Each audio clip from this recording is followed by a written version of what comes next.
So in this movie, we get to go a lot more in depth with the Horsemen and see what they can really do. What for you was key to explore in their world, to expand? Now you see me. Yeah, well, and I'm a huge fan of the first one, and I love that it was a trick on the audience themselves, but you didn't get to hang with the Horsemen. Yeah. And there's such a great cast and such great chemistry. So in this one, any magic trick, if you change perspective, you change your seat in the house, it changes the whole magic trick. So I love that concept about the franchise itself. Like, let's go behind the curtains. Let's be with them as they sort of unpack magic tricks and try to get out of a magic trick that they're placed in. And so I thought that was really exciting. And when we talked I had to get the job, I had to fly around the world to meet with each actor. Oh, no way. And we didn't have a script fully yet. We had an outline. And so that was both intimidating and scary, but also we got to talk about sort of the general theory of what we were trying to do with the perspective.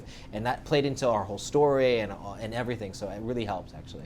So not to throw anyone under the bus, but who were some of the best magicians on set of your cast? Well, Doesn't mean Keith is going to rule the day. Of course. I mean, we had a lot of different magicians come in and out. Keith was always there, and sometimes I didn't see all the practice because he was in charge of all that stuff. So I would only see the end result. And Dave Franco, I knew was good before, but got really, really good. So all the we have this great card sequence where they're stealing a computer chip the size of a playing card, and all this stuff where he's holding and palming, that's all real. That's not CG. That's none of that stuff.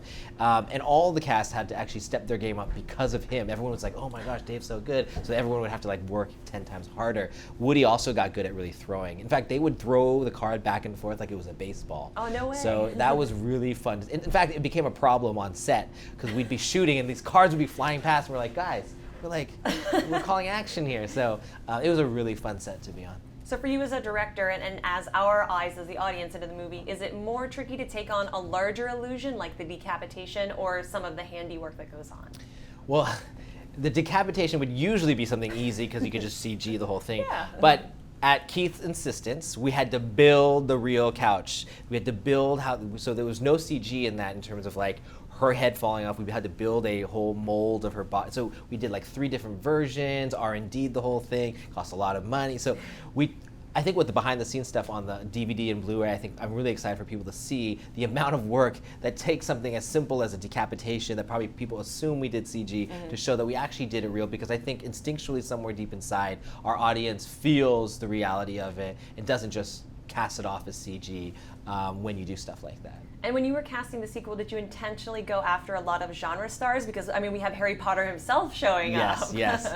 Well, Harry Potter, Daniel, he would hate that I just said Harry Potter. But Daniel, that was an obvious one that we were this character is crazy, insane, and he's really bad at magic. Let's get the guy we assume is the best at magic. And it just so happens to be he was available and interested, and of course with this cast, it was just a fun sort of combo with that, for sure.